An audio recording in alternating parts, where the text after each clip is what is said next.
हात धुन्छौ र साबुन पानीले धुन्छु नि कति बेला धुन्छौ र छिनछिनमै धुन्छु नि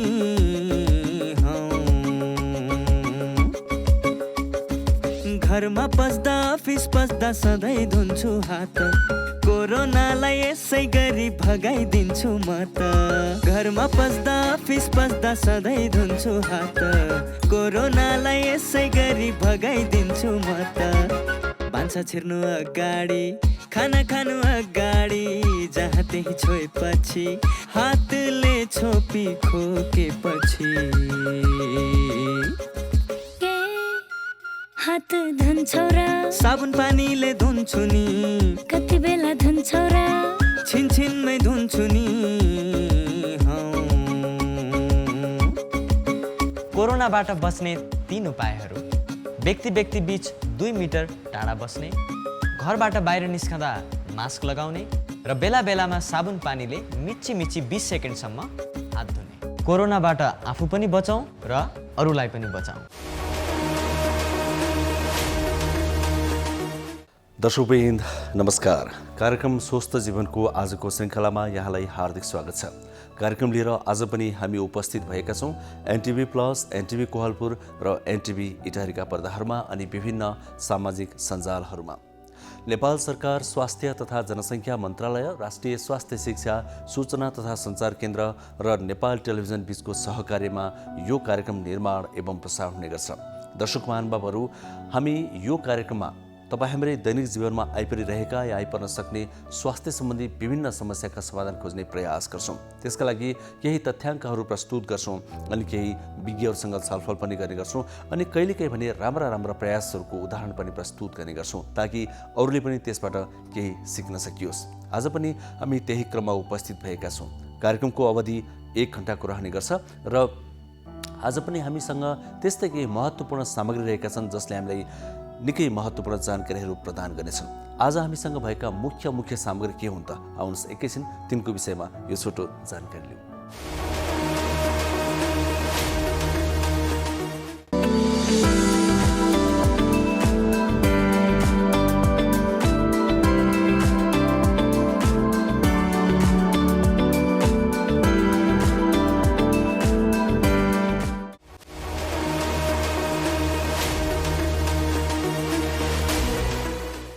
हजुर दर्शकवृन्द, आज हामी सुरुवातमा एउटा विशेष रिपोर्ट प्रस्तुत गर्दैछौँ जुन सुरुवातमा हामीले प्राय प्रस्तुत गर्ने गरेका छौँ। त्यो विशेष रिपोर्टको आज विषय रहेको छ कोरोना भाइरस विरुद्धको खोप।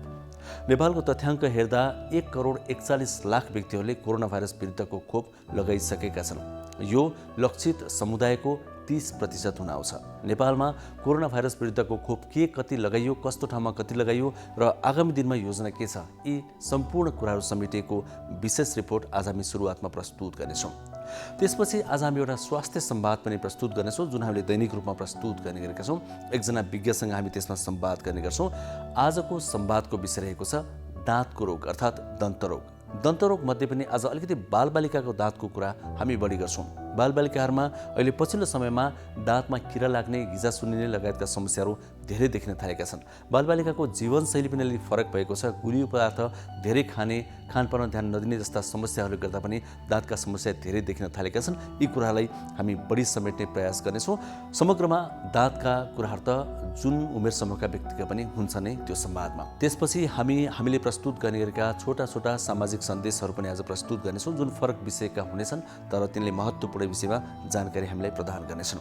त्यसपछि हामी एउटा असल अभ्यासको पनि आज चर्चा गर्दैछौँ। हामीले देशका विभिन्न क्षेत्रहरूले विशेष गरी स्थानीय तहहरूले गरेका असल अभ्यासको बारेमा चर्चा गर्ने गरेका छौँ यो कार्यक्रममा। स्वास्थ्यको क्षेत्रमा गरेका प्रयासहरूको त्यसै क्रममा काभ्रे जिल्लाको एउटा गाउँपालिका महाभारत गाउँपालिकाले गरेको असल अभ्यासको चर्चा हामी गर्दैछौँ। महाभारत गाउँपालिका क्षेत्रफलको हिसाबले काभ्रे जिल्लाकै सबैभन्दा ठुलो गाउँपालिका हो तर शिक्षा र स्वास्थ्यमा निकै पछाडि छ यो गाउँपालिका। यद्यपि यो गाउँपालिकाले स्वास्थ्यको क्षेत्रमा केही उदाहरणीय कामहरू गरेको छ। विशेष गरी कोरोना भाइरसको महामारीको समयमा उदाहरणीय काम गरेको छ। त्यो काम के हो त? हामी यो उदाहरण आज प्रस्तुत गर्नेछौँ हाम्रो अर्को सेगमेन्ट असल अभ्यासमा। त्यसरी यो 1 घण्टाको समयमा हामी सकेसम्म धेरै जानकारीमूलक सामग्री प्रस्तुत गर्ने प्रयास गर्नेछौँ। सुरुवातमा भने कोरोना भाइरसको विरुद्धमा लगाइने खोपको विषयमा हामीले तयार पारेको यो विशेष रिपोर्ट एकैछिन हेरौँ।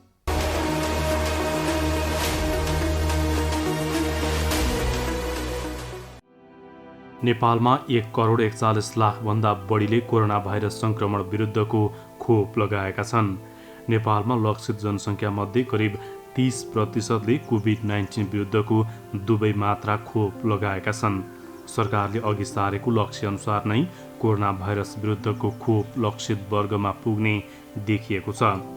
सरकारले असोज मसान्तसम्म लक्षित वर्गको 1/3 जनसङ्ख्यालाई खोप लगाउने लक्ष्य राखेको थियो। सरकारले 18 वर्ष माथिका 71.6% अर्थात् कुल 2,17,56,763 जनालाई खोप लगाउने लक्ष्य राखेको छ। सरकारले आगामी असोजसम्म लक्षित वर्गको 33%, पुष मसान्तसम्म 2/3 र चैत मसान्तसम्म लक्षित सबैलाई खोप लगाइसक्ने जनाएको छ। पहिलो चरणको अर्थात् असोज मसान्तसम्मको लक्ष्य पूरा हुन लागेकोले खोपको आगामी अरू लक्ष्य पनि पूरा हुने देखिएको छ। स्वास्थ्य तथा जनसङ्ख्या मन्त्रालयले कम्तीमा 60% जनसङ्ख्यालाई खोप लगाएमा रोगको नियन्त्रण गर्न सकिने जनाएको छ। खोप अभियानको क्रममा मन्त्रालयले अहिले पनि भेरोसेलको पहिलो मात्रा खोप अभियान सञ्चालन गरिरहेको छ। अहिले दैनिक 1 लाख जनाभन्दा बढीले खोप लगाइरहेका छन्। अहिलेसम्म पूर्व रुकुम, मनाङ र मुस्ताङका सबै लक्षित समुदायले पूर्ण मात्रा खोप लगाएका छन्। सबैभन्दा बढी काठमाडौँ उपत्यकामा खोप लगाइएको छ। नेपालमा अहिले कोभिसिल्ड, भेरोसेल, जोन्सन एन्ड जोन्सन र एस्ट्राजेनेका खोप लगाइएको छ। सरकारले आम नागरिकलाई खोप लगाउनको लागि खरिद, अनुदान र कोभ्याक्स सुविधा मार्फत ल्याइरहेको छ। सरकारले खोपको कमी हुन नदिन अनुदान लिएर तथा खरिद गरेर पनि खोपको मात्रा पुर्याउने जनाएको छ। सरकारले 12 देखि 18 वर्ष उमेर समूहका बालबालिकाहरूलाई मोडर्ना र फाइजर खोप लगाउने तयारी गरेको छ। कोरोना भाइरस विरुद्धको खोप लगाउनेमा नेपाल सार्क मुलुकमा चौथो स्थानमा छ।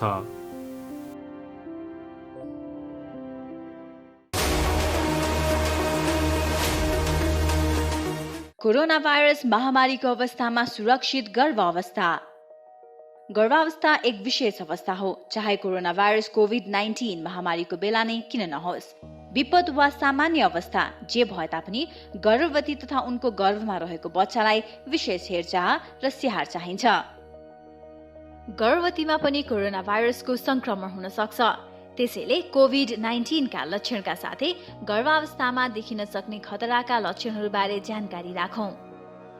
गर्भावस्थामा देखिने खतराका लक्षणहरू: टाउको साह्रै दुख्नु, आँखा तिरमिराएर धमिलो देखिनु, हात तथा मुख सुनिनु, हात खुट्टा अरुरो भई काँप छुट्नु वा मुर्छा पर्नु, कडासित तल्लो पेट दुख्नु, योनिबाट रगत वा पानी बग्नु।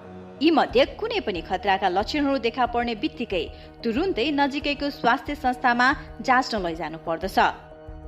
नियमित गर्भवती जाँच तथा खतराका लक्षणको समयमै पहिचान गरी गर्भावस्थालाई सुरक्षित बनाऊ। कोभिड-19 सम्बन्धी कुनै पनि जिज्ञासा वा परामर्श चाहिएमा पैसा नलाग्ने कल सेन्टर 1115 वा 1133 मा सम्पर्क गरौँ।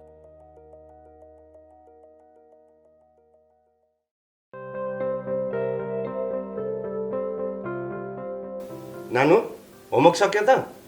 गर्दैछु बुवा। छ्या, कस्तो चुरोट गनाएको। होइन, चुरोट खाएकै छैन। थाहा छ। हजुरले कौसीमा, घर बाहिर आँगनमा, बाटोमा चुरोट खाएर हिँडेको देखेको छु मैले। कहिलेकाहीँ मात्रै हो के? अब छोड्छु। के गर्नु, बानी लागेपछि। सुन्नुहोस्, हजुरले चुरोट खानुभयो, हजुरलाई त असर गर्छ नै। हजुरले खाएको चुरोटको धुवाले हामीलाई पनि रोगी बनाउँछ। हामी रोगी भएको हजुरलाई मनपर्छ? होइन, मलाई त तिमी स्वस्थ फुर्तिलो भएको पो मनपर्छ। त्यसो भए सुन्नुहोस् बा, हाम्रो सरले भन्नुभएको चुरोटको धुवाको 3 तहको असर हुन्छ अरे। First hand, second hand, third hand. होइन, के हो नानु यो first hand, second hand, third hand भनेको? जसले चुरोट खायो उसलाई चुरोटको धुवाले फर्स्ट ह्यान्ड असर गर्छ। सँगै बस्ने मान्छेलाई चुरोटको धुवाले सेकेन्ड ह्यान्ड असर गर्छ, जुन धेरै हानिकारक हुन्छ। त्यो अहिले मलाई भइरहेको छ। सरी नानु, अनि यो थर्ड ह्यान्ड भनेको के नि? हजुरले जुन ठाउँमा बसेर चुरोट खानुभयो त्यो ठाउँमा पछिसम्म चुरोटको धुवाको असर रहिरहन्छ। त्यही ठाउँमा पछि आएर बस्ने मानिसलाई पनि असर गर्छ। त्यो थर्ड ह्यान्ड भयो। ए बुझेँ, यो त ठुलो अपराध पो रहेछ। अब म प्रतिज्ञा गर्छु, आजैदेखि धुम्रपान त्याग गर्छु। धन्यवाद बुवा।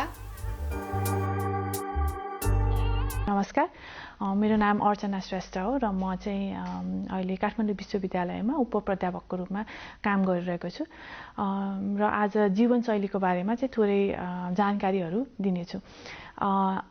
स्वस्थ जीवनशैलीको लागि दुईवटा कुरा एकदमै महत्त्वपूर्ण हुन्छ। एउटा चाहिँ पोषणयुक्त खाना र अर्को चाहिँ शारीरिक व्यायाम। पोषणयुक्त खाना भन्नाले चाहिँ हामीले ब्यालेन्स डायट पनि भन्छौँ र त्यसमा धेरै प्रकारको खानाहरू पर्छ र अहिले धेरै अनुसन्धानहरूबाट पनि हामीले जानिसकेका छौँ कि कस्तो खालको खाना चाहिँ स्वस्थकर हुन्छ र कस्तो खालको खाना चाहिँ स्वस्थकर हुँदैन। स्वस्थकर खानामा चाहिँ सबैभन्दा अग्रम स्थानमा चाहिँ यो फलफुल र सागसब्जीहरू नै पर्छ। तरकारी सागसब्जीहरू नै पर्छ र तरकारी सागसब्जी चाहिँ हामीले दिनको पाँच छाक चाहिँ खानुपर्ने हुन्छ। एकै छाकमा दुईचोटि गर्दा पनि हुन्छ, त्यसमा आलु चाहिँ पर्दैन। र अर्को चाहिँ साबुत अन्न भन्छौँ हामीले, जुन चाहिँ यो हाम्रो अहिले चाहिँ हामीले बजारमा पाउने सेतो चामल होइन, सेतो यो मैदाको जुन खानेकुराहरू हो त्यो चाहिँ एकदमै अस्वस्थकर खानेकुराहरू हो। र स्वस्थकर खानामा चाहिँ साबुत अन्न, खैरो चामलको भात भयो, त्यसमा होइन आटाकोले बनेको खानेकुराहरू, आटाको रोटीहरू, अनि त्यो चाहिँ स्वस्थकर खानेकुराहरूमा पर्छ। र अर्को चाहिँ धेरै चिनी भएको खानेकुराहरू र पेय पदार्थहरू जस्तै कि यो कोक फ्यान्टाहरू जुन अहिले बजारमा हामीले देखिरहेछौँ, त्यसमा पनि एक बोतल कोकमा अथवा फ्यान्टा पेप्सीमा चाहिँ 6देखि 8 चम्चासम्म चिनी हुन्छ। अनि चिनी पनि हाम्रो लागि चाहिँ एकदमै नकारात्मक असर गर्छ।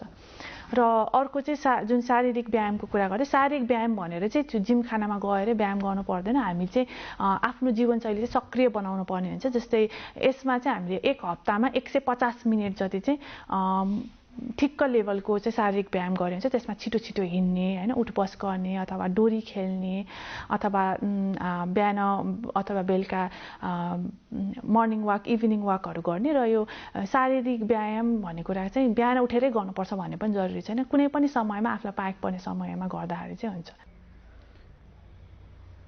नमस्कार, म कलाकार नवल खड्का। नेपाल सरकारले दिएको मापदण्डलाई पालना गर्दै यो कोभिड विरुद्धको जुन बच्ने हाम्रो उपायहरूमध्ये सबैभन्दा सशक्त माध्यम र बच्नको लागि अचूक उपाय भनेको मास्क प्रयोग गर्नुपर्दछ। यो मास्क प्रयोग गर्न हामी बिर्सिरहेका छौँ। यसले गर्दा यो कोरोना जस्तो महामारी झन् बढ्ने क्रममा छ। त्यसो भएको कारणले गर्दा यसलाई हामीले प्रयोग गरौँ र यो कोभिड जस्तो महामारीबाट बच्नको निम्ति एकमात्र निविकल्प उपाय भनेको मास्क लगाउने हो। मास्क अनिवार्य रूपमा हामी सबैले लगाऊँ। यही नै यहाँहरू सबैसँग हार्दिक अपिल गर्न चाहन्छु। धन्यवाद।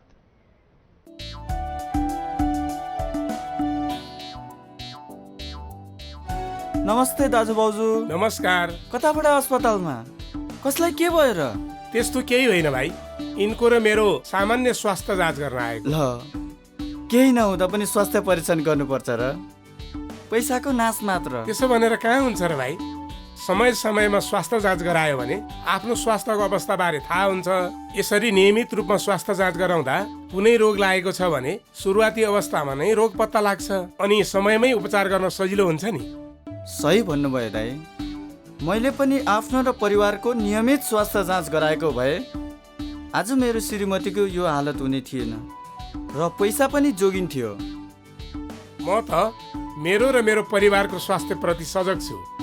तपाईँ पनि अबदेखि नियमित रूपमा स्वास्थ्य परीक्षण गराउनुहोस् है। राष्ट्रिय स्वास्थ्य शिक्षा सूचना तथा सञ्चार केन्द्र। दर्शकवृन्द, अब एकैछिन समय भएको छ स्वास्थ्य संवादको। स्वास्थ्य संवादमा हामी आज दाँतको रोगको विषयमा कुराकानी गर्दैछौँ। एकजना दन्तरोग विशेषज्ञ हामीसँग हुनुहुन्छ। पछिल्लो समयमा बालबालिकाहरूमै पनि दाँतका समस्या धेरै देखिन थाले। विशेष गरी दाँतमा किरा लाग्ने, सामान्य बोलीचालको भाषामा किरा लाग्ने भन्छौँ हामी।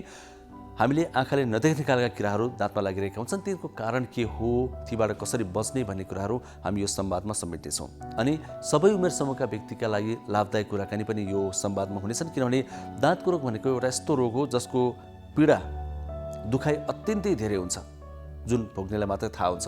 फेरि सरस्वती हेर्दा दाँतको रोगले शरीरका अरू अङ्गसँग त्यति असर गर्दैन कि भन्ने पनि लाग्छ, किनभने हामीले दाँतमा समस्या देखियो भने दाँत निकालेर फालेपछि समाधान हुन्छ भन्ने हामी सोच्छौँ, तर होइन।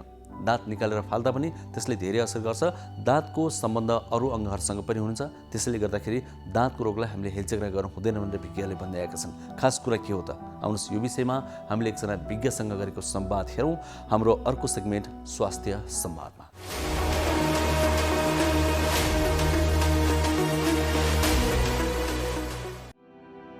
दाँतले शारीरिक स्वास्थ्यमा जति महत्त्वपूर्ण भूमिका खेलेको हुन्छ, यसको महत्त्व सौन्दर्य र व्यक्तित्वमा पनि अभिन्न रूपले जोडिएको छ। सरसफाइमा कमी तथा खानपानमा ख्याल नगर्दा दाँतमा विभिन्न समस्या देखिने दन्त चिकित्सकहरूको भनाइ छ। Junk food, chocolate, cold drinks लगायतका खाद्य पदार्थको प्रयोगका कारण दाँतमा किरा लाग्ने अनुपात गाउँको दाँजोमा सहरी क्षेत्रका बालबालिकाहरूमा दोब्बर छ। नेपालमा बालबालिकाको दाँत किराले खाने समस्या दन्त स्वास्थ्यमा शीर्ष स्थानमा छ। दोस्रो स्थानमा गिजाको समस्या देखिएको छ। गिजाको समस्या वयस्कहरूमा बढी हुन्छ। दाँतको सही उपचार नपाएर धेरै जटिल परिस्थिति सिर्जना हुन सक्ने चिकित्सकहरू बताउँछन्। अहिले प्रविधिको विकाससँगै दन्त चिकित्सा क्षेत्र पनि फराकिलो भएको छ। दाँतमा देखिने समस्या र समाधानबारे दन्तरोग विशेषज्ञ डाक्टर सौर्य पौडेलसँग हामीले संवाद गरेका छौँ। अहिलेको समयमा अब हामीले सबैभन्दा देख्ने समस्या चाहिँ दुई प्रकारको भयो होइन। एउटा चाहिँ दाँत किराले खाएर दुख्ने अथवा सिरिङ्ग गर्ने, खाना फसेर दुख्ने एउटा त्यो समस्या भयो। अर्को चाहिँ गिजाको समस्या भयो होइन। त्यो दुईवटा समस्याले चाहिँ मान्छेलाई पेन भएर दुखेर आउने हुनुभएको रे त्यो दुईवटा समस्या चाहिँ सबभन्दा धेरै देखिन्छ। धेरै देखिने होइन, जस्तै दाँत किराले लाग्ने भन्नुभयो नि। अनि दाँतमा किरा लाग्ने भनेको चाहिँ के हो त? दाँतमा किरा लाग्ने भनेको साँच्चीकैको किरा जस्तो हामीले देख्ने किरा चाहिँ होइन होइन। हाम्रो दाँतमा धेरैवटा कीटाणुहरूले घर गरेर बसेको हुन्छ। करोडौँ मात्रामा राम्रो नराम्रो दुई प्रकारकै कीटाणुहरू हुन्छ। जब हाम्रो मुख चाहिँ फोहोर भयो अनि एसिडको मात्रा धेरै भयो भने चाहिँ त्यो कीटाणुले हाम्रो दाँतमा प्वाल बनाउने अथवा एसिडले त्यो दाँतलाई खियाउने गर्ने भएकोले त्यसलाई चाहिँ हामीले किराले खाएको भन्छौँ। दाँतमा खिया लाग्नु सामान्य उसमा बुझ्दाखेरि होइन, खिया लाग्नु अथवा प्वाल बन्नु, कुनै प्रकारको प्वाल बन्नुलाई किराले खाएको भन्छ। भनेपछि दाँतमा यस्तो समस्या हुन नदिनको लागि होइन हामीले के कुरामा ध्यान दिनुपर्छ त? अब दाँतमा समस्या नहुन दिनको लागि चाहिँ एकदमै सजिलो छ है। हामीले भन्छौँ प्रिभेन्सन भन्छौँ नि, जसरी हामीले रोग लाग्नुभन्दा अगाडि नै रोकथाम गरे सबैभन्दा राम्रो। त्यो रोकथाम गर्नलाई चाहिँ हामीले दिनमा 2 पटक ब्रस गर्नै पर्यो है। दाँतलाई 2 मिनट लगाएर टुथब्रस र पेस्टले मजाले 2 मिनटले सबै दाँतको एरिया सफा गर्ने होइन। र हरेक पटक खाना खाएपछि मुखलाई मजाले साधारण पानीले कुला गर्यो भने पनि धेरै मात्रामा चाहिँ हामीले यो रोक्न सक्छौँ। भनेपछि प्रमुख त यसको सरसफाइ नै भयो। हजुर, हामीले रोग लाग्नै नदिनलाई चाहिँ सरसफाइले नै हामीले त्यो गर्न सक्छौँ। अब कतिपय अवस्थामा अब बिहान बेलुकै ब्रस गरे पनि कुल्ला गरे पनि कतिपय अवस्थामा किराले दाँत खाइ नै हाल्छ, किरा लागिहाल्छ होइन। किरा लागिसकेपछि चाहिँ यसलाई कसरी सुरक्षित राख्ने, कसरी जोगाउने त? एउटा कुरा चाहिँ म भन्छु है, दाँत 2 पटक तपाईँले राम्ररी ब्रस गर्नुभयो अथवा गर्नुभयो भने चाहिँ किराले लाग्दैन। अब धेरै पटक हामी गरिरहेका हुन्छौँ होइन, हामीले ब्रस गरेछ होइन, म बिहान बेलुकै 2 पटकै ब्रस गर्छु भनेर मान्छेहरूले भन्नुहुन्छ। त्यही पनि किराले किन खान्छ भने धेरै समय चाहिँ हामीले गऱ्यौँ भन्ठानेर टेक्निकहरू नमिलेको हुनसक्छ। हरेक हाम्रो दाँतको हरेक सर्फेस, हरेक कुना काप्चाबाट हामीले फोहोर निकालेनौँ भने चाहिँ किराले खाने हो। त्यही भएर राम्ररी ब्रस 2 पटक गर्नुभयो भने चाहिँ धेरै मात्रामा प्रिभेन्ट हुन्छ होइन। अब किरा लागिसकेपछिको कुरा चाहिँ के हो भने अब हाम्रो दाँत, अब हामीले देख्ने दाँत चाहिँ सेतो जुन दाँत देख्छौँ नि, त्यो चाहिँ हाम्रो इनामल हो यो चाहिँ हाम्रो शरीरको सबैभन्दा स्ट्रङ सबैभन्दा कडा टिस्यु हो कि यसलाई चाहिँ हामीले यतिकै फाड्नु हुन सक्दैनौँ तर जब कीटाणुले एसिड प्रड्युस गरेर एसिड निकालेर त्यसलाई फोड्छ त्यसपछि चाहिँ हामीले दाँतको उपचार गर्ने हो होइन अब यदि इनामेलसम्म मात्रै यदि दाँतको किराले खाएको छ भने यसलाई साधारण भरेर गर्न मिल्छ तर जरासम्म अथवा हाम्रो दाँतभित्र भएको सफ्ट टिस्यु अथवा नरम टिस्युहरू जहाँ चाहिँ हाम्रो नर्भ सेल्सहरू भयो अथवा हाम्रो त्यहाँ नसासम्म छोइसकेको छ भने चाहिँ पेन हुने भयो कि त्यो अब त्यहाँसम्म छोइसकेको छ भने त्यही अनुसारको ट्रिटमेन्ट गर्नुपर्ने हुन्छ भनेपछि अब कतिपय अवस्थामा नि दाँतमा बाहिर हेर्दा यसो हेर्दा केही देखिएको हुँदैन तर पनि अब चेक गराउँदाखेरि चाहिँ त्यो दाँत दुखेपछि चेक गराउँदाखेरि चाहिँ त्यहाँ किरा लागेको भनेर भनिएको हुन्छ होइन कसरी लाग्छ त त्यो अवस्थामा चाहिँ दाँतमा किरा अब हाम्रो चाहिँ के छ भने हाम्रो नेपालमा चलनै छैन हामी डेन्टिस्टका जाने हामी डेन्टिस्टका कहिले जान्छौँ भने दाँत दुखेपछि जान्छौँ अथवा सिरिङ्ग भएपछि मात्रै जान्छौँ होइन अब हामीले यसो हेर्ने हो भने हामीले बाहिरको मुखका हाम्रो भाग ऐनामा हेर्दा पनि देखिन्छ है भित्रको भागहरू त हामीले देख्न सक्दैनौँ हामीले डेन्टिस्टका गएर ऐनाले डेन्टिस्टले मजाले हेरेपछि मात्रै देखिन्छ होइन त्यही भएर 6 महिनामा यदि हजुर डेन्टिस्टका जानुभयो भने यदि सानैमा हामीले निकाल्न सक्यौँ सानैमा हामीले त्यो डायग्नोज गर्न सक्यौँ भने त्यसैमा उपचार गरेपछि ठुलो हुन दिँदैनौँ कि त्यही भएर हामीले अब एउटा त सरसफाइ आफ्नो राख्न परिहाल्यो 6 महिनामा तपाईँ डेन्टिस्टका जानुभयो भने केही छैन रहेछ भने त भइहाल्यो तर यदि सानो मात्रै किराले खाएको रहेछ पनि भनेर त्यही बेला भरियो भने त्यसलाई हामीले ठुलो हुन दिनबाट रोक्छौँ होइन अनि पेनहरू दुख्ने ओर्ने त्यो बेला नै रोक्न सकिन्छ कि कतिपय अवस्थामा अब सबैतिर यहाँले भनिहाल्नुभयो दाँतको उपचार दुखेपछि मात्रै गइन्छ भनेर कतिपय अवस्थामा त दाँत दुख्दाखेरि पनि एउटा पेनकिलर खाएर बस्ने अवस्था पनि छ होइन अब केही 1-2 दिनसम्म पेनकिलर खायो कम हुन्छ होइन धेरै अब 1-2 महिनासम्म कम हुन्छ फेरि पेनकिलर खायो त्यसरी बस्ने पनि गरिन्छ कि त्यसले चाहिँ कतिको असर गर्छ त अब तपाईँको दाँत एकदमै दुख्यो रे होइन नसासम्मै गएर तपाईँको दाँत दुखेर इन्फेक्सन भयो भने तपाईँलाई दाँत दुख्छ है अब धेरै जसो मान्छेहरू चाहिँ डेन्टिस्टका जान डराउने अथवा डेन्टिस्टका जान अब समय नहुने जे पनि हुनसक्छ होइन धेरै कारणले चाहिँ क्लिनिकहरूमा गएर अथवा औषधि पसलमा गएर एन्टिबायोटिक अथवा पेनकिलर खाएर त्यो रोकथाम गर्नुहुन्छ त्यो एकछिनको लागि त रोकथाम होला होइन तर तपाईँको दाँतको मूल त्यो के कारणले गर्दाखेरि तपाईँलाई दाँत दुखेको त्यसकै उपचार भएन भने त त्यो एकछिनको लागि मात्रै थामथुम पारेको जस्तो मात्रै हो कि होइन हामीले अब दाँतमा यदि इन्फेक्सन भइसकेको छ भने त्यसलाई उपचार नगरेसम्म चाहिँ त्यो तपाईँलाई दाँत दुख्ने भइरहन सक्छ कि त्यही भएर अब दाँतको उपचार गर्नु नै हाम्रो फाइनल ट्रिटमेन्ट हुन्छ कि जस्तै यो दाँत सँगसँगै गिजा पनि एकदमै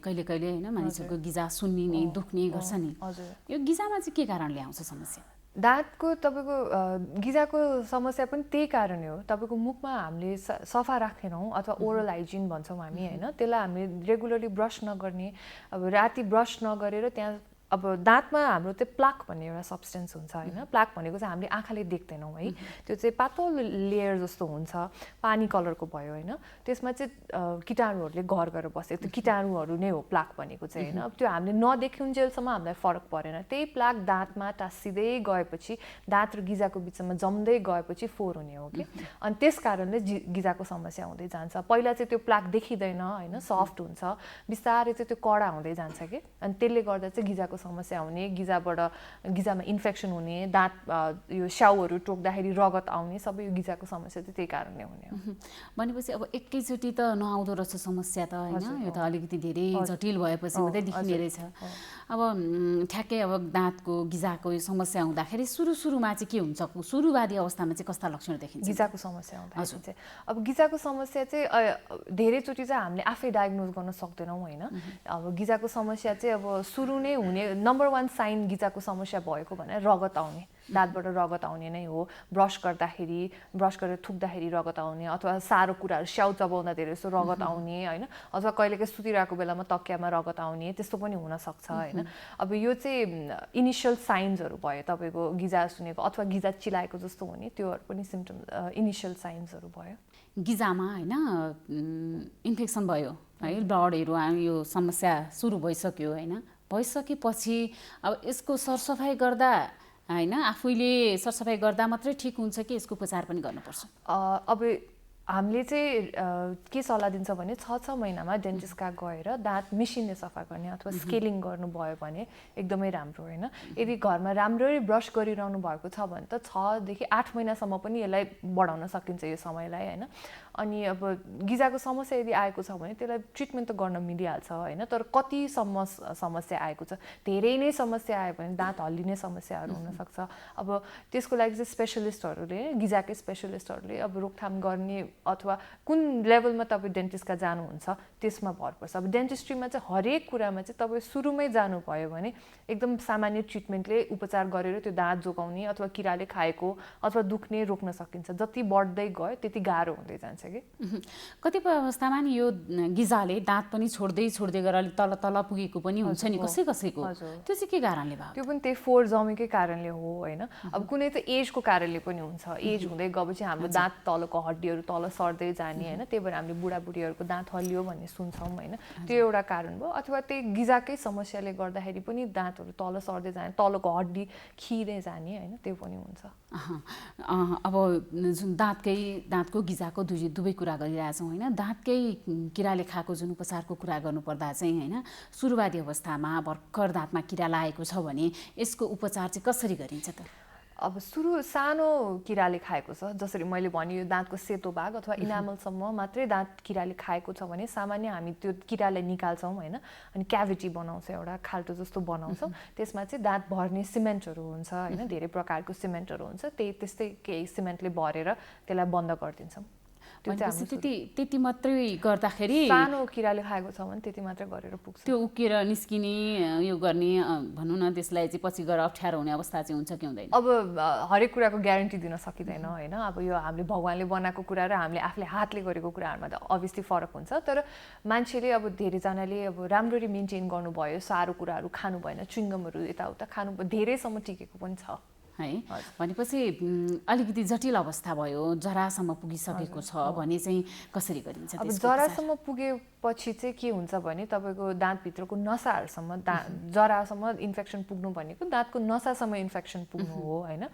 त्यहाँ अब नसासम्म इन्फेक्सन पुगेको छ भने त्यो नसालाई नै निकालेर फाल्ने गर्नुपर्ने हुन्छ क्या हामीले। त्यसलाई चाहिँ रुट केनाल ट्रिटमेन्ट भन्ने हजुरले सुन्नुभयो होला होइन। रुट केनाल ट्रिटमेन्ट भनिन्छ। त्यसमा चाहिँ हाम्रो उपचार के हो भने त्यो नसालाई निकालेर त्यहाँ सफा गरेर नक्कली नसा भर्ने गर्छौँ होइन। अब त्यो चाहिँ एकैचोटि नहुने 4-5 पटकसम्म भिजिट लाग्ने खाले ट्रिटमेन्ट हुन्छ त्यो चाहिँ। सँगसँगै होइन अब सामान्य अवस्थाको दाँतहरू भाँचिन्छ नि, भाँचेर आएको बिरामीहरू हुनुहुन्छ, उहाँहरूको दाँत चाहिँ भर्दै मात्रै हुन्छ कि त्यसमा अरू नै केही जोडेर राखिन्छ कि कसरी गरिन्छ त्यसको? त्यो पनि तपाईँले भनेपछि डिग्रीहरू कतिसम्ममा चाहिँ दाँत भाँचिएको छ। जसरी मैले भने इनामेल बाहिर मात्रै भाँचिएको छ भने त सामान्य भरेर मिल्छ होइन। अब नसासम्म पुगिसकेको छ भने त्यही रुट केनाल ट्रिटमेन्टहरू गर्नुपर्ने भयो। कसरी भाँचिएको होइन, अब जरासम्म भाँचिएको अहिलेको दाँत बचाउन मिल्दैन, त्यो धेरैवटा स्टेजेसहरू हुन्छ, केस हेरी भयो होइन। तर यदि सामान्य बाहिरबाट मात्रै भाँचिएको छ भने हो। तर यदि अब कसैको दाँत भाँचिएको छ भने चाहिँ उहाँ चाहिँ डेन्टिस्ट कहाँ जानै पर्यो होइन। हामीले एउटा एक्सरे गरेर हेर्छौँ जरासम्म भाँचिएको छ कि छैन होइन। तपाईँ त्यो हेरेर अब त्यही अनुसार जतिसम्म इम्प्याक्ट परेको छ, जतिसम्म भाँचिएको छ होइन, त्यही अनुसारले अब हामी उपचार प्लान गर्नुपर्ने हुन्छ। जस्तै अब भाँचिएको किराले खाएको जुन दाँतको लागि चाहिँ क्राउन पनि लाउनुपर्छ भनिन्छ नि, कुन अवस्थामा भाँचिएको, कुन अवस्था भइसकेको दाँतमा चाहिँ क्राउन लाउनुपर्छ त? अब दाँतमा क्राउन चाहिँ किन लगाइन्छ भने मैले भर्खरै भने नि रुट केनाल ट्रिटमेन्ट होइन। त्यसमा चाहिँ हामीले दाँतको नसा निकाल्छौँ। नसा निकाल्नु भनेको दाँतमा आउने पोषणहरू सबैलाई निकालेर मार्नु हो होइन। अब कुनै चिजमा तपाईँको पोषणै आइरहेको छैन भने त त्यो ठाउँ खोक्रो भयो नि होइन। खोक्रो भएपछि विक भयो होइन। त हाम्रो दाँतको ओरिजिनल जस्तो दाँत हाम्रो पहिला थियो त्यस्तो भएन होइन। त्यो खोक्रो भएपछि त्यो दाँत कमजोर भयो। अब त्यो कमजोर भएको दाँतमा तपाईँले कडा खानेकुराहरू चबाउनु भयो, जस्तै छुर्पीहरू खाइन्छ हाम्रोमा, कहिलेकाहीँ हड्डीहरू पर्छ होइन। त्यसले चाहिँ त्यो दाँतलाई भाँच्न सक्छ कि धेरै सारो कुराहरू खानुभयो भने। त्यही भएर भित्र नसा मरेको दाँतहरूलाई चाहिँ माथिबाट खोल हालेको एकदम राम्रो, त्यसले चाहिँ दाँतलाई जोगाउँछ क्या, पछिसम्म जोगाउँछ। भनेपछि त्यसले बाँधेर राख्छ, त्यसले त्यो दाँतलाई अझ भाँचिन दिँदैन खोल हाल्ने। यो दाँतको अथवा गिजाको पनि होइन, अझ भनौँ न यो मुखको सम्पूर्ण मुख को चाहिँ सुरक्षा कसरी गर्न सकिन्छ त? यी समस्याहरू त अब सुरुवाती अवस्थामै होइन जटिल हुन दिएन, घाउहरू आउँदाखेरि पनि अथवा सुरुवाती अवस्थामा घावै हुन नदिनको लागि सम्पूर्ण मुखको सुरक्षा चाहिँ कसरी गरिन्छ? मुखको सुरक्षा गर्नु जस्तो सजिलो के पनि छैन होइन। मैले अघि पनि भनिसकेँ होइन, दिनमा 2 पटक ब्रस गर्नै पर्यो है। हामीले अल्छी गरेर भएन होइन। दिनमा यस्तो 24 घण्टामा दिनमा बिहान 2 मिनट बेलुका 2 मिनट निकाल्न सकिन्छ आफ्नो मुखको स्वास्थ्यको लागि होइन। राम्ररी ऐना हेरेर ब्रसले सबै कुना काप्चाबाट यता तलबाट सबैतिरबाट फोहोर निकालेर ब्रस गर्नु पर्यो है। नम्बर 1 त्यो दिनको 2 पटक बेलुका खाना खाएपछि अनि बिहानको पनि खाना खाएपछि ब्रस गर्नु पर्यो। बेलुकाको खाना खाएपछि फेरि गएर राति खाने ओर्ने होइन कि राति तपाईँले लास्ट जे खानुहुन्छ नि सुत्नु अघि जे खानुहुन्छ ब्रस गरेर सुत्नु पर्यो है। नम्बर 1 त्यसले चाहिँ अब तपाईँको गिजाको समस्या, दाँत किराले खाने समस्या सबै बन्द गर्छ। अर्को हामीले एउटा गर्नुपर्ने बानी भनेको मुख खुल्ला गर्ने होइन। दाँत खाइसकेपछि अब धेरै जसो बच्चाहरूले पनि चक्लेटहरू धेरै खाने भयो होइन। सो उहाँहरूले पनि तासिने चक्लेटहरू अब जे खाए पनि एकचोटि दाँत खुल्ला गऱ्यो भने त्यो खाना त्यहाँ फस्दैन। खाना त्यहाँ नफसेपछि किराले नखाने हुन्छ होइन। अर्को चाहिँ अब 6 महिनामा हाम्रो डेन्टिस्टका गएको राम्रो, दन्त चिकित्सकका गएकै राम्रो। किनभने धेरैवटा अब हामीले आफैले आफ्नो के रोग लागेको छ हामीले पत्ता लगाउन सक्दैनौँ, ऐनामा हेरेर थाहा हुँदैन। दुख्नु अघि नै कुनै कुराको उपचार हामीले गऱ्यौँ भने त्यो जति राम्रो के पनि हुँदैन, त्योभन्दा बढी बढ्न दिँदैन। भनेपछि सुरुवाती अवस्थामै थाहा नहुँदा पनि अनिवार्य रूपमा 6 महिनामा चेकअप गराउन 6 महिनामा गए पनि केही भएको रहेन रहेछ भने त राम्रै छ होइन। केही तपाईँको दाँतमा उपचार गर्न नपर्ने रहेछ भने त भइहाल्यो होइन। तर यदि रहेछ भने पनि सामान्य सानो अवस्थामै भेटेको राम्रो कि पछि बढ्नुभन्दा सानो त्यो अब सुरुमै भेट्यो सुरुमै भेट्यो भने चाहिँ तपाईँको खर्च पनि कम लाग्ने भयो उपचारमा होइन। जति ठुलो हुँदै गयो, जति धेरै लामो समयको उपचार हुँदै गयो त्यति खर्च पनि बढी भयो। अब कतिपय दाँतै निकालेर फाल्नु पर्ने स्थिति पनि आउन सक्छ होइन। त्यही भएर सुरुमै गए खर्च पनि कम, आफूलाई दुख्न पनि कम। त्यही भएर त्यो 2टा काम गर्नुभयो भने सबै रोक्न सकिन्छ। जस्तै नि अब कतिपय अवस्थामा चाहिँ यो एकदमै सास गनाउने पनि हुन्छ कि कसैको त्यो यो सास गनाउने दाँत केही समस्याले गर्दा हुन्छ कि गिजाको समस्याले गर्दा हुन्छ कि के कारणले गर्दा? अब धेरै जसो बेलामा चाहिँ सास गनाउने भनेको चाहिँ के हुन्छ भने दाँतमा खानेकुरा अड्क्यो भने र त्यो राम्ररी सफा भएन भने चाहिँ निस्किने दाँतको सास गनाउने समस्या हुन्छ होइन। अब धेरैजनाको अब सायद अब किराले खाएको छ कि होइन, दाँतको 2टा दाँतको बिचमा किराले खाएको छ भने त्यहाँ खाना फस्ने पर्यो। त्यो खाना फसेर राम्ररी निस्केन भने सास गनाउने भयो नम्बर 1 है। नम्बर 2 चाहिँ अब गिजाहरू पनि तल सरेर अथवा गिजा राम्ररी सफा नभएर गिजाबाट पिप आएर त्यसले गर्दा पनि सास गनाउने हुनसक्छ। त्यो 2टा कारण भयो होइन। अब कहिलेकाहीँ चाहिँ मान्छेको पेटको समस्याहरू छ, ग्यास्ट्रिकहरूको समस्या छ, त्यसले गर्दा पनि हुनसक्छ। तर दाँतको कारण चाहिँ त्यही हो, खाना फस्यो भने धेरै समयसम्म खाना फस्यो त्यो पखालिएन सफा भएन भने चाहिँ सास गनाउने हुन्छ। सँगसँगै दाँतको अर्को जुन बुद्धि बङ्गारो आउने भनिन्छ नि, अलि अन्तिममा आउने बङ्गारो, त्यो आउँदा चाहिँ एकदमै धेरै दुख्छ नि, त्यो चाहिँ के कारण? बुद्धि बङ्गारा आउँदाखेरि सबैलाई दुख्दैन होइन। बुद्धि बङ्गारा आउँदाखेरि दुख्ने होइन। बुद्धि बङ्गारा आउँदाखेरि चाहिँ दुख्ने कहिले हुन्छ भने तपाईँको बुद्धि बङ्गारा धेरै जसो मान्छेहरूको टेढो आयो भने अथवा बाङ्गो आयो भने होइन, यो अगाडिको दाँत र यताको दाँत यसरी ठोकेर यहाँ आयो भने चाहिँ दुख्ने हो। यो माथि निस्किन पाएन र यहाँ माथि भएको गिजाहरूमा इन्फेक्सन, खाना फस्ने त्यस्तो भयो भने चाहिँ बुद्धि बङ्गारा दुख्ने हो। कहिले अब मान्छेको सिधा बुद्धि बङ्गारा आइरहेछ भने सिधा पनि आउन सक्छ होइन। तर त्यो अब स्पेस नभएर ठाउँ भएर बुद्धि बङ्गारा बाङ्गो आयो भने चाहिँ दुख्ने हो।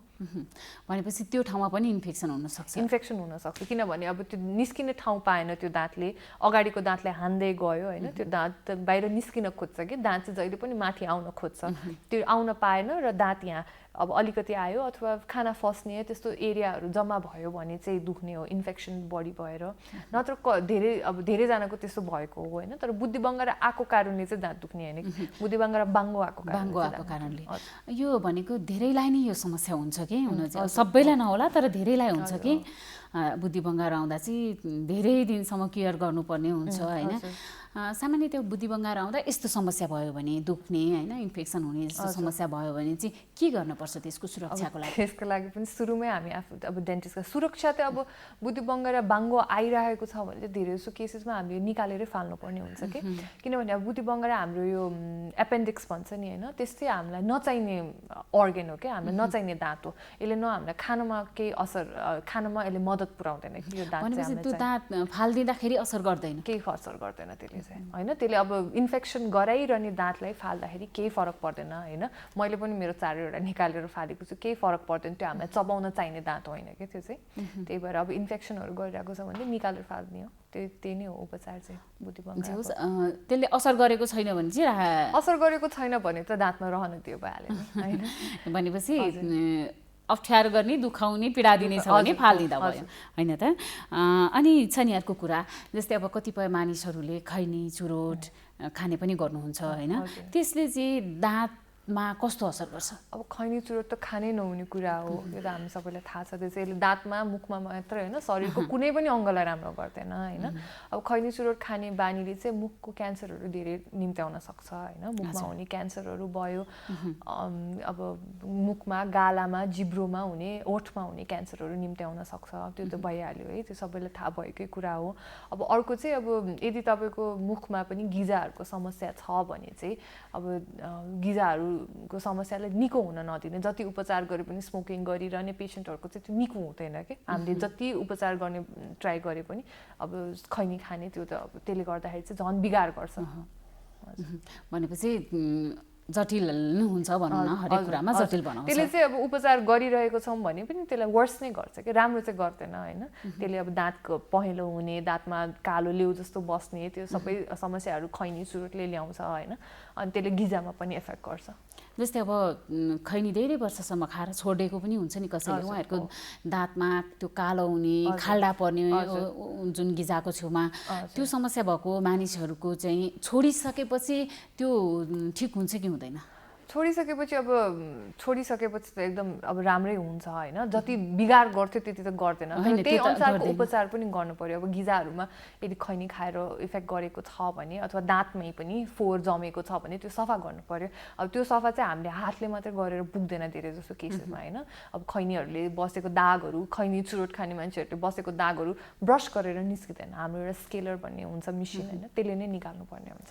जस्तै अब यो स्केलिङ गर्ने भनिन्छ होइन दाँत, त्यो गर्दाखेरि कतिपय मानिसहरूले चाहिँ एकदमै धेरै दाँत सिरिङ गर्यो भन्नुहुन्छ कि, त्यो चाहिँ के कारणले हो त? अब दाँत सिरिङ हुने चाहिँ एकदमै मान्छेहरू चाहिँ त्यही भएर डराउने कि, मान्छेहरू चाहिँ क्लिनिक नै नआउने, दाँतै सफा नगर्ने चाहिँ अब मलाई होइन डर लाग्छ दाँत सिरिङ हुन्छ भन्ने होइन। अब त्यसको लागि चाहिँ दुईवटा कारण हुन्छ। नम्बर 1 चाहिँ के हुन्छ भने हाम्रो दाँत र गिजाको बिचमा जुन फोहोर अड्केको हुन्छ नि, त्यो कडा भइसकेको हुन्छ कि। अनि जब हामीले त्यो दाँतको त्यो कडा फोहोरलाई निकाल्छौँ नि, हावा पसे जस्तो भएर सिरिङ त्यो टेम्पोरेरी अलिक छेडा मात्रै हुने हो होइन। अनि अर्को चाहिँ अब यो मेसिन जुन हामी चलाउँछौँ दाँत सफा गर्ने मेसिन, त्यो चाहिँ एकदम छिटो चल्ने क्या, भाइब्रेसन भएर चल्ने हुन्छ।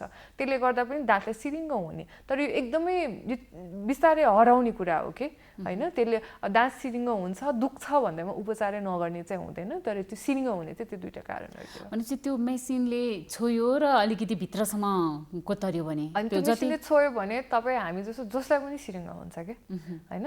त्यो एउटा कारण भयो। अर्को कारण चाहिँ त्यो अब धेरै कारण हुन्छन् होइन। मैले अहिले भनेको अब हरेक केस डिफ्रेन्ट हुन्छ, तर मेन हामीले कुरा गर्दाखेरि चाहिँ दुईवटा हुने चाहिँ त्यो दुईवटा चाहिँ सामान्य कारणहरू हो होइन। तर सिरिङ्ग चाहिँ सबैको हुन्छ, दाँत सफा गरेपछि सिरिङ्ग चाहिँ हुन्छ, तर त्यो फोहोर निकाल्नु पर्यो कि हामीले चाहिँ। भनेपछि दाँत सफाइ पनि 6 महिनामा अनिवार्य गर्नु पर्यो।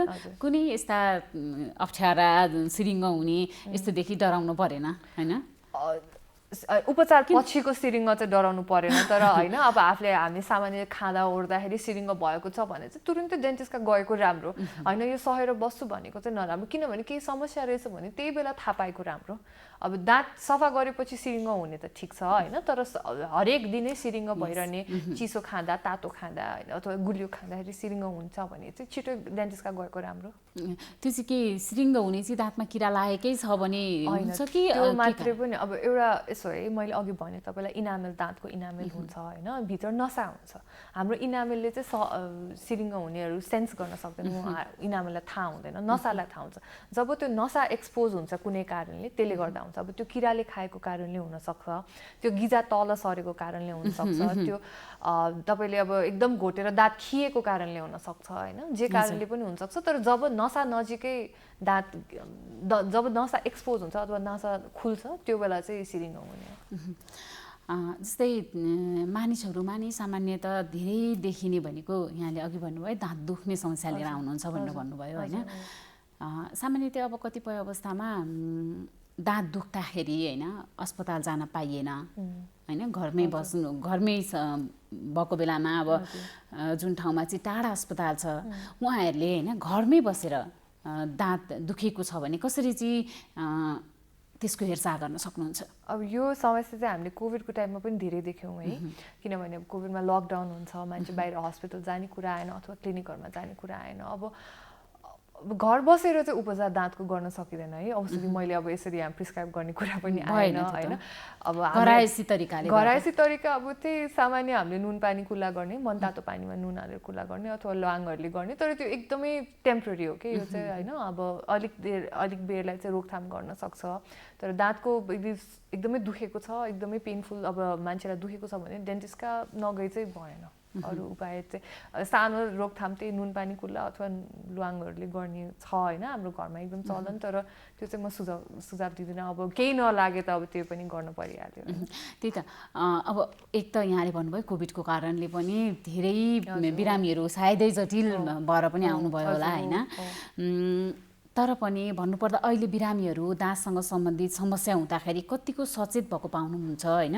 कस्तो कस्तो अवस्था भएपछि चाहिँ बिरामी आउनुहुन्छ त अस्पताल? अब त्यो चाहिँ दुईटा पाटो छ है यसमा चाहिँ। अब सहरमा हामीले अब दुई प्रकारको क्राउड देख्छौँ होइन, जब मान्छे सहरमा चाहिँ अलि चेतना आएको छ मान्छेमा चाहिँ होइन, म डेन्टिस्ट कहाँ जानुपर्छ, यो दुख्यो भने जानुपर्छ भने। अब यो चाहिँ कहाँ तपाईँ कुन ठाउँमा बेस गर्नुहुन्छ त्यसमा छ, तर त्यस्तो छैन अहिले पनि छैन क्या। हामीहरू पनि होइन भन्नुहोस् न दाँतमा अलिकति सिरिङ्ग भयो, अलिकति दुख्यो भने जाँदैनौँ होइन, एकदमै दुखेपछि अथवा सुन्निने लागेपछि चाहिँ जाने छ, तर मान्छेमा जनचेतना चाहिँ त्यति छैन अहिले पनि, जति हुनुपर्ने त्यति छैन। अब सहरमा बसेको मान्छेहरूसँग अब यो इन्टरनेटको एक्सेस भएको मान्छेहरू चाहिँ ल मैले यो गर्नुपर्ने अलिक चेतना छ होइन, तर अब बाहिर अब यो एक्सेसहरू नभएको मान्छेहरूलाई चाहिँ अलिक गाह्रो छ। हाम्रो एक सन्तान छ, अर्को तुरुन्तै जन्माउने इच्छा छैन, त्यसैले परिवार योजनाको लामो अवधिका केही अस्थायी साधनहरूको बारेमा सल्लाह लिउँ भनेर आएको। तपाईहरु जस्तो लामो अवधिको गर्भान्तर गर्न चाहनेहरूको लागि इम्प्लान्ट वा आयुसिडी नै ठिक हुन्छ। अनि यो इम्प्लान्ट आयुसिडी कहाँ कसरी प्रयोग गरिन्छ, कति समय काम गर्छ होला? इम्प्लान्ट चाहिँ महिलाहरूको पाखुराको छाला मुनि राख्ने र यो एकपटक राखेपछि 5 वर्षसम्म गर्भ रहँदैन। अनि आयुसिडी नि? आयुसिडी चाहिँ महिलाहरूको पाठेघरमा राखिन्छ र यो एकपटक राखेपछि 12 वर्षसम्म गर्भ रहँदैन। बीचमै सन्तानको रहर भयो भने? यदि तपाईहरुलाई बीचैमा सन्तानको रहर भएमा यी दुवै साधनहरूलाई झिक्न पनि सकिन्छ। अनि यी दुवै अस्थायी साधनहरू कतिको सुरक्षित छन् त? सुरक्षित र प्रभावकारी छन्। तपाईहरुले केही डर मान्नु पर्दैन। पहिला तपाईहरु सल्लाह गर्नुहोस्, त्यसपछि सेवाको लागि त हामी जहिले आउनुहुन्छ तयार छौँ।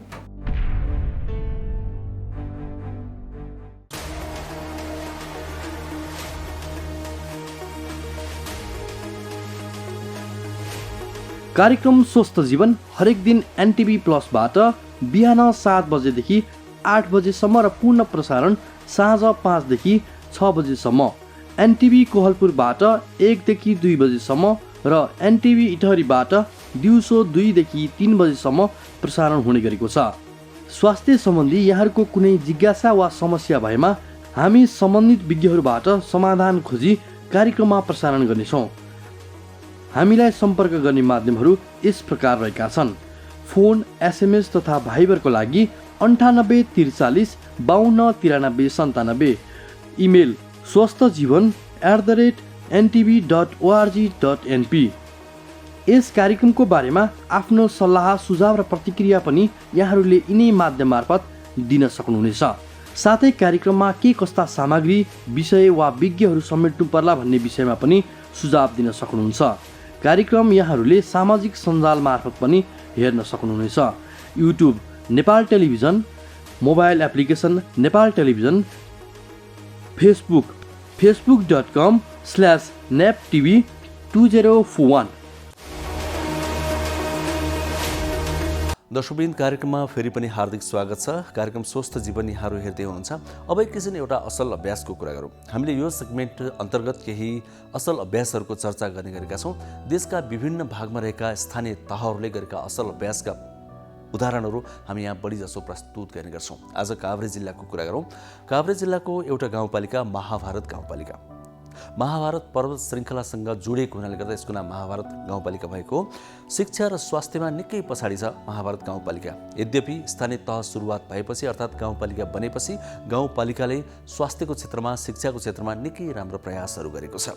अनि कोरोना भाइरसको महामारीको समयमा पनि त्यसलाई व्यवस्थापन गर्न निकै राम्रो प्रयास गरेको छ महाभारत गाउँपालिकाले। त्यो प्रयास के छ त हामी यो आज प्रस्तुत गर्दैछौँ, ताकि प्रयास गर्ने स्वयं व्यक्ति र संस्थाहरूलाई पनि उत्प्रेरणा जागोस्, हौसला मिलोस् र अरूलाई पनि उदाहरण प्राप्त होस्। आउनुहोस् एकैछिन हाम्रो यो अर्को सेगमेन्टहरू असल अभ्यास।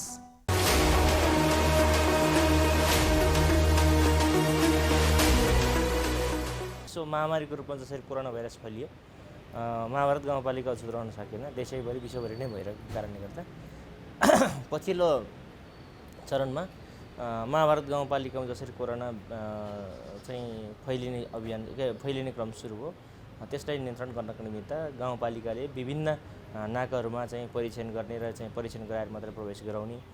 पछिल्लो चरणमा चाहिँ अब त्यसो गर्दा मात्रै समाधान नभइसकेपछि महाभारत गाउँपालिकाको चाहिँ अस्थायी कोभिड अस्पताल स्थापना गरी स्वास्थ्य दक्ष जनशक्ति डाक्टरसहितको दक्ष जनशक्तिहरू त्यहाँ राखेर चाहिँ परीक्षण गर्ने, उपचार गर्ने, त्यही उपचारको व्यवस्था गर्ने, आइसोलेसनको व्यवस्थापन गर्ने, अक्सिजनको व्यवस्थापन गर्नेदेखि सारा चिज गरियो र टोल र बस्ती बस्तीमा गएर चाहिँ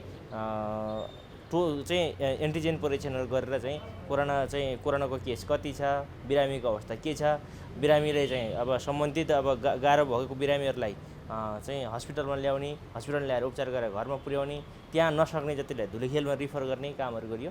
जसरी चाहिँ महाभारत गाउँपालिका स्वास्थ्य क्षेत्रमा निकै नै कमजोर ठाउँ थियो, जहाँ सिटामोल खानका लागि पनि अप्ठ्यारो ठाउँ थियो, त्यसलाई चाहिँ हामीले अहिले हस्पिटलको रूपमा परिणत गराएर एउटा स्वास्थ्य क्षेत्रको चाहिँ महत्त्वपूर्ण फड्को मारेको जस्तो मैले लागेको छ। कोरोना क्षेत्रलाई पनि यसले गर्दा चाहिँ निकै चाहिँ सहज भएको महसुस चाहिँ भएको छ। हस्पिटल सञ्चालनका लागि तपाईँले भन्नुभएको कुरा नै प्रमुख कुरा हो। अहिले अब हामीलाई कर्मचारी अभावकै कारणले गर्दा निकै समस्या भएको थियो। अहिले पछिल्लो चरणमा हामीले अब डाक्टर चाहिँ राखिएको छ। डाक्टर त्यो बस्नलाई पनि निकै गाह्रो, अब उहाँ बस्नुभएको छ। अहिले चाहिँ एकजना डाक्टर अनि त्यसपछि चाहिँ 2 जना नर्स लगायतका अहेवा चाहिँ अनमी गरेर लगभग 11 जनाको स्टाफ चाहिँ हस्पिटलमा हामीले राखेको छ। यसले गर्दाखेरि चाहिँ हस्पिटलमा हिजो विगतमा सिटामोल खान नपाउने ठाउँमा हामी 24 घण्टा सेवा चाहिँ त्यहाँ प्रदान गरेको हुनाले जनतालाई केही सहज महसुस चाहिँ भएकै छ। र यसमा चाहिँ नेपाल सरकारको केही सहयोग रह्यो भने बाँकी टोटली चाहिँ स्थानीय सरकारले म्यानेजमेन्ट गरेर चाहिँ चलाइराखेको अवस्था छ। यसले अहिले स्वास्थ्य क्षेत्रमा चाहिँ महाभारत गाउँपालिकामा जसरी सहर आउनुपर्ने बाध्यता छ त्यो अन्त्य त भइसकेको त होइन, तैपनि के हदसम्म चाहिँ यसले सहज चाहिँ भएको छ। हामीले चाहिँ महाभारत गाउँपालिकामा रहेको तत्कालीन अवस्थामा हामी निर्वाचन सकिसकेपछि जम्मा 5 वटा स्वास्थ्य चौकीहरू थियो, जहाँ कर्मचारीहरू जम्मी चाहिँ 11 जना मात्रै कर्मचारीहरू थियो जम्मा 5 वटा स्वास्थ्य संस्थामा भने अहिले हामीले यसलाई विस्तार गरेर चाहिँ प्रत्येक वडामा स्वास्थ्य संस्था रहने गरी र केही चाहिँ वडाहरू जहाँ चाहिँ जनतालाई चाहिँ अपायक पर्ने क्षेत्रहरू छन् त्यसलाई पायक पर्ने गरी आधारभूत स्वास्थ्य केन्द्रहरू स्थापना गरी सामुदायिक स्वास्थ्य इकाइहरू स्थापना गरी अहिले यसलाई 12 वटा स्वास्थ्य संस्थाको विस्तार गरी 12 वटा स्वास्थ्य संस्थाहरू चाहिँ यसपालि चाहिँ हामीले सुविधा सम्पन्न भन्नाले आरसीसी बिल्डिङको रूपमा स्थापना गर्ने गरी 2टा हस्पिटल, खास गरिकन घरतीछापमा 10 सयको अस्पताल, बनौखुमा 5 सयको अस्पताल र बाँकी रहेको अस्पतालहरू स्वास्थ्य चौकीहरूलाई स्वास्थ्य चौकीको रूपमा स्तर उन्नति गर्दै अगाडि बढाउनको लागि ठेक्का गरिएको छ भने बाँकी आधारभूत स्वास्थ्य केन्द्रहरूको बिल्डिङ पनि एकसाथ बनाउने काम अहिले हामीले 12 वटा स्वास्थ्य संस्थाको एकसाथ बिल्डिङहरू बनाइराखेको छ र त्यसै गरी नै जनशक्ति व्यवस्थापन गरिएको छ। कम्ती पनि एउटा स्वास्थ्य संस्थामा चाहिँ 3 जना स्टाफ हामीले राखेको छ भने चाहिँ 11 जनासम्म हामीले स्टाफहरू राखेको छ। सबै स्वास्थ्य संस्थाहरूमा 24 घण्टा हाम्रो स्वास्थ्य कर्मीहरू खटाएको छ र यसको अलावा हामीले महिनाको एकपटक कम्तीमा पनि महाभारत गाउँपालिकाको 8 वडाको 40 वटा स्थानहरूमा स्वास्थ्य संस्थासहित 40 वटा स्थानमा चाहिँ मासिक रूपले स्वास्थ्य परीक्षणहरू गर्ने, जनताको स्वास्थ्य अवस्था के छ भनेर बुझ्ने कामहरू पनि गरिएको छ। र त्यसको अलावा चाहिँ जस्तो सुत्केरी महिलाहरूको सन्दर्भमा पनि सुत्केरी महिलाहरूको चाहिँ गर्भ परीक्षण गराउनको लागि भिडियो एक्सरेको व्यवस्था पनि गरिएको छ। त्यो सँगसँगै नियमित रूपले चाहिँ चेकअप गराउन ल्याउनका लागि महिला स्वयंसेविकाहरूलाई प्रोत्साहन स्वरूप एकजना गर्भवती महिला नियमित चेकअप गराउनको लागि 500 रुपियाँ चाहिँ प्रोत्साहन महिला स्वयंसेविकालाई भत्ता दिने गरिसकेपछि त्यसले गर्दा पनि सुरक्षित चाहिँ सुत्केरी गराउनको लागि चाहिँ नि अहिले यस स्वास्थ्य क्षेत्रको यो कार्यक्रम निकै महत्त्व भएको पछिल्लो अपडेटले पनि हेर्न सक्छौँ। सचेतना कार्यक्रमहरू हामीले मासिक रूपले चाहिँ मासिक मिटिङहरू गर्ने स्वास्थ्य संस्थाहरू मार्फत चाहिँ अब विभिन्न कार्यक्रमहरू सचेतना कार्यक्रमहरू त सञ्चालन गरेकै छ। यसको अलावा अहिले जसरी हामी 4 वर्षको बिचमा आएको छ त्यो बिचमा पहिलाको तुलनामा हामीले कर्मचारीहरूलाई पनि नियमित गराउने औषधिहरूलाई पनि नेपाल सरकारले 48 प्रकारको औषधिहरू दिन्छ भने हामी 68 प्रकारको औषधिहरू निःशुल्क दिने हैन गाउँ र बस्तीहरूमा पनि त्यो औषधिहरू चाहिँ वितरण गर्ने निःशुल्क औषधि वितरण गर्ने कार्य गरेको हुनाले यसले एउटा खालको तपाईँले अघि भन्नुभयो जस्तै अब हेलिकप्टरमै ल्याउनु पर्ने अवस्था अन्त्य गर्नको लागि अहिले बाटोघाटोहरू खुलिया छन् चाहिँ हामी खोल्ने क्रम जारी छ। बर्खाको समय बाहेक अरू समयमा हामी चल्ने गरी बन्दोबस्त गराएको छ। यसपालिदेखि हामीले एम्बुलेन्सको सेवा पनि व्यवस्थित विस्तार गर्ने हिसाबले अगाडि बढेको छ। त्यसले गर्दा अब निकट भविष्यमै हामीले स्वास्थ्य क्षेत्रमा पहिलाको तुलनामा त धेरै नै परिवर्तन भएको चाहिँ महसुस जनताले गरेको हुनुपर्दछ मेरो विचारमा। किन मैले बोल्नुभन्दा त सेवाले नै बोल्ने कुरा हो। त्यसले गर्दा यस क्षेत्रमा चाहिँ हामीले अहिले बढी नै लगानी गरिराखेको अवस्था चाहिँ छ। अहिले हामीले जसरी अस्पतालको स्थापना गर्न खोजिराखेको छ यसमा हामीले मात्रै चाहेर नहुँदो रहेछ। एउटा त हामी अब चाहिँ दुर्गमको सरकार आन्तरिक आय स्रोत नभएको सरकार। त्यसले गर्दा नेपाल सरकारले नै जसरी योभन्दा 3 वर्ष अगाडि नै नेपाल सरकारले घोषणा गरेको कार्यक्रम हामीलाई अहिले पनि ताजै छ। नेपाल सरकारले चाहिँ एक गाउँपालिका एक चाहिँ 10 या 1500 को अस्पताल बनाउने 1500 को अस्पताल भनेर घोषणा गरेको थियो। त्यो कार्यक्रम कार्यान्वयन गरिदिएको भए आज यो समस्या हुँदैन थियो। यो कार्यान्वयनमा हामीले अहिले यो कार्यक्रम कार्यान्वयन गरेर बिल्डिङ होइन दक्ष जनशक्ति सहितको डाक्टर सहितको सेवा सुविधा चाहिएको छ। बिल्डिङ मात्रले केही हुनेवाला छैन। अहिले बिल्डिङको त हामीले काम अगाडि बढाउन खोजिराखेको छ। दक्ष जनशक्ति व्यवस्थापनको लागि नेपाल सरकारले नै दरबन्दी क्रिएट गरेर त्यसको चाहिँ नि कम्तीमा पनि दरबन्दी क्रिएट गरेर दरबन्दी अनुसारको कर्मचारी व्यवस्थापन चाहिँ हाम्रो लागि मुख्य चुनौती बन्नु गएको छ। किन दुर्गममा डाक्टर बस्न चाहँदैनन्। दुर्गमको लागि छुट्टै सेवा सुविधाको व्यवस्था गर्नको लागि सरकारले एउटा खालको मापदण्ड तयार गर्नुपर्ने देखिएको छ हैन। यस्तो खालको वातावरण भयो भने कर्मचारीलाई बस्नका लागि कम्तीमा पनि चाहिँ त्यहाँको कर्मचारी के अरे त्यहाँको दुर्गम ठाउँलाई चाहिँ काभ्रे जिल्ला सुगम जिल्ला भनिएको छ। महाभारत दुर्गम पनि छ नि त। त्यसलाई दुर्गम भत्ता दिने व्यवस्था गरिदिएको भए प्रोत्साहन भत्ता दिने व्यवस्था गरिदिएको भए चाहिँ कन्टिन्यू रूपले सञ्चालन गर्न सकिन्थ्यो। अहिले त्यो व्यवस्था नभइसकेपछि डाक्टरहरू फिक्स तलबमा मात्रै चाहिँ बस्न चाहिरहेको हुँदैन। त्यसले गर्दा यो अहिले चुनौतीको रूपमा रहेको छ र यो स्वास्थ्य क्षेत्रको चाहिँ निरन्तरताको रूपमा चाहिँ अहिले हामी डाक्टर एकजना विशेषज्ञ डाक्टर एकजना राखेका छौँ भने भोलि यसलाई विस्तार गर्नको लागि त नेपाल सरकारले सपोर्ट गर्नु पर्यो। किनकि नियमित रूपले चाहिँ नेपाल सरकारले तलब भत्ता व्यवस्था गर्नलाई त सहयोग गर्नुपर्ने देखिएको छ। स्थानीय सरकारले मात्रै सम्भव देखिँदैन। एकजना डाक्टरको तलब चाहिँ लगभग 42-45 हजार हुन्छ। 42-45 हजार चाहिँ तलबले मात्र डाक्टर बस्दैन। कम्ती 50-60 हजार जानु क्या दिनुपर्ने भयो। अब दरबन्दी कम्तीमा पनि 3 जना दरबन्दी त हुनु पऱ्यो। त्यही खालको चाहिँ इक्विपमेन्टहरूको व्यवस्थापन गरिदिनु पर्ने स्थिति छ। यसका कारण इक्विपमेन्ट व्यवस्थापन गर्नलाई त एकैचोटिमा सकिएला रे। तर नियमित रूपले यसलाई राख्नका लागि चाहिँ अझै पनि धेरै चिजहरू गर्नुपर्ने देखिएको छ। अहिलेको समस्या चाहिँ त्यही देखिएको छ। अहिले जसरी हामीलाई कोरोनाको महामारीको बेला ठुलो सहयोग गर्नुभएको छ नेपाल सरकारले तोकिएको मापदण्ड अनुसार आदरणीय चाहिँ जनसमुदायहरूले जसरी चाहिँ तोकिएको मापदण्ड लकडाउनको नियमलाई पालन गर्नको लागि सहयोग गर्नुभएको छ। भोलिको दिनमा पनि स्वास्थ्य क्षेत्रको आधारभूत मापदण्डहरूले पालन गरेर सहयोग गर्नुभयो भने धेरै कुराहरू सबै मिलेर गरौँ भन्ने भावना राख्यौँ भने सरकारले मात्र होइन हामी पनि गर्छौँ भन्ने भावना राख्यौँ भने सम्भव छ जस्तो लाग्छ।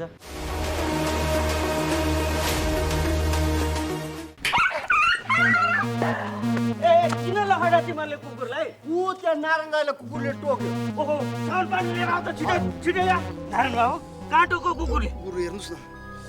ए साउन पानी छिटो ल्याउनु दौडा। कसको कुकुर रहेछ? खै टोकेर भाग्यो भुसिया हो कि कुकुर साउन पानी ल्याउ ल्याउ ल्याउ ल्याउ ल्याउ। कुनै पनि कुकुरले टोक्यो भने 5 मिनेटसम्म साबुन पानीले सफा गर्नुपर्छ। चिनेको वा पालिया कुकुर हो भने 10 दिनसम्म हेर्नुपर्छ। 10 दिनभित्र त्यो कुकुर मर्यो वा हरायो भने तुरुन्तै इन्जेक्सन लाउनुपर्छ। होइन गुरु कहाँ खोज्नु त्यो कुकुरलाई मैले? यस्तो बेला तुरुन्त अस्पताल जानुपर्छ। हिँडे जाउँ उठाउ। ठिक गर्नुभयो। अझ औला गाला टाउको घाँटीमा टोकेको भए त झन् बढी खतरा हुन्छ। अब आत्तिनु पर्दैन। नछुटाइकन भ्याक्सिन लिनुहोस् केही हुन्न। रेबिज लाग्यो भने कस्तो लक्षण देखिन्छ डाक्टर साहब? रेबिज लागेपछि पानीदेखि डराउने थुकिरहने कराउने हुन्छ। हेर्नुहोस् रेबिज लागेपछि उपचार हुँदैन त्यसैले कुकुरले टोकेपछि समयमै रेबिजको भ्याक्सिन लिएमा सजिलै बच्न सकिन्छ।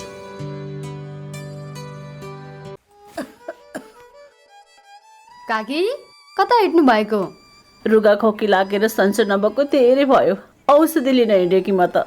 हो, म पनि अस्ति बिरामी हुँदा एन्टिबायोटिक औषधि किनेर खाकी थिएँ। मसँग बाँकी छ, त्यही खाँदा भइहाल्छ नि, किन जानु पर्यो र? हिँड्नुहोस्, मसँग औषधि लिएर जानु होला। ल जाऊ। कहाँ जाने कुरा हुँदैछ? बहिनीकोमा एन्टिबायोटिक रहेछ, त्यही लिन जान लागि। कहाँ त्यसरी एन्टिबायोटिक खानुहुन्छ त? स्वास्थ्य कर्मीको सिफारिस बिना मैले छोरीलाई एन्टिबायोटिक औषधि खुवाउँदा रोग बल्झेर छोरीले कति धेरै दुःख पाए। तुरुन्त स्वास्थ्य कर्मी कहाँ गएर जचाएर मात्र औषधि खानुहोस्। तपाईँ यहाँ आएर धेरै राम्रो गर्नुभयो। एन्टिबायोटिक औषधिको दुरुपयोगले बारम्बार रोग बल्झिएर निको हुन गाह्रो हुन्छ र हामी सबैलाई जोखिममा पारेको छ। त्यसैले सधैँ स्वास्थ्य कर्मीको सिफारिसमा मात्र एन्टिबायोटिक औषधि पुरा मात्रामा र पुरा अवधि सेवन गर्ने गरौँ। स्वास्थ्य सम्बन्धी महत्त्वपूर्ण नम्बरहरू। स्वास्थ्य सम्बन्धी कुनै पनि जानकारी र सहयोगका लागि स्वास्थ्य तथा जनसङ्ख्या मन्त्रालयका हटलाइन नम्बरहरू 1115 र 1133 वा मोबाइल नम्बर 985112 55839। एम्बुलेन्स सेवाको लागि 102 र 112। वैदेशिक रोजगारीको क्रममा स्वास्थ्यमा समस्या भएमा, अन्य सहयोग वा जानकारी आवश्यक परेमा श्रम, रोजगार तथा सामाजिक सुरक्षा मन्त्रालयको हटलाइन नम्बर 1141।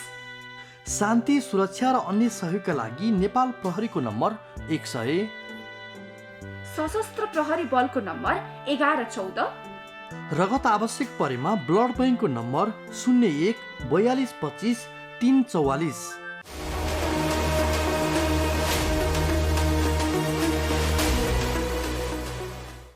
हजुर, आजको लागि कार्यक्रमको समय सकिन आँटेको छ। हामी अब एकैछिनमा बिदा माग्छौँ। यो कार्यक्रम एनटिभी प्लस, एनटिभी कोहलपुर र एनटिभी इटहरीमा यहाँहरूले दैनिक रूपमा हेर्दै आउनुभएको छ। यो बाहेक विभिन्न सामाजिक सञ्जालहरूमा पनि हेर्न सक्नुहुन्छ, हेर्दै आउनुभएको छ। हामीले स्क्रिनमा तिनको बारेमा जानकारी दिइरहेका छौँ। युट्युबमा हेर्न सक्नुहुन्छ, नेपाल टेलिभिजनको मोबाइल एप छ त्यसमा पनि हेर्न सक्नुहुन्छ, वेबसाइटमा पनि हेर्न सक्नुहुन्छ र अहिलेको निकै चर्चित सामाजिक सञ्जाल फेसबुकमा पनि हेर्न सक्नुहुन्छ। हरेक दिन साँझ 5 देखि 6 बजेसम्म फेसबुकमा यो कार्यक्रम लाइभ नै हुन्छ, नेपाल टेलिभिजनको आधिकारिक फेसबुक पेजमा। कार्यक्रम कस्तो लाग्छ सल्लाह प्रतिक्रिया सुझाव पठाउन नबिर्सनुहोला। तिनी हाम्रा मार्गदर्शक हुन्। स्वास्थ्य सम्बन्धी कुनै समस्या जिज्ञासा छ भने पनि हामीलाई पठाउनुहोस्, हामी तिनको पनि समाधान खोज्ने प्रयास गर्नेछौँ। त्यसको लागि यहाँले टेलिफोन गर्न सक्नुहुन्छ, एसएमएस गर्न सक्नुहुन्छ, भाइबर मार्फत पनि जोडिन सक्नुहुन्छ, या इमेल गर्दा पनि हुन्छ। हामीले ठेगानाहरू स्क्रिनमा देखाइरहेका छौँ। टेलिफोन गर्दा 24 घण्टा गर्न सक्नुहुन्छ। हाम्रो टेलिफोन खुल्ला रहन्छ। हामी सम्बोधन गर्नेछौँ यहाँका प्रश्नहरूलाई अनि सुझावहरूलाई। आजलाई छुट्टिन्छौँ। चाडबाड नजिकिँदैछ, स्वास्थ्यमा ख्याल गरौँ। चाडबाड भनेको फेरि पनि आउँछ, तर जीवन फेरि आउँदैन। स्वास्थ्यका मापदण्ड पुरा गरेर पालना गरेर मात्रै चाडबाड मनाउँ। सरकारले भनेको कुरा हाम्रो लागि हो, त्यसको पालना गरौँ, मनन गरौँ। यति भन्दै आजलाई छुट्टिन्छौँ। भोलि फेरि भेटौँला। हस्त, नमस्ते।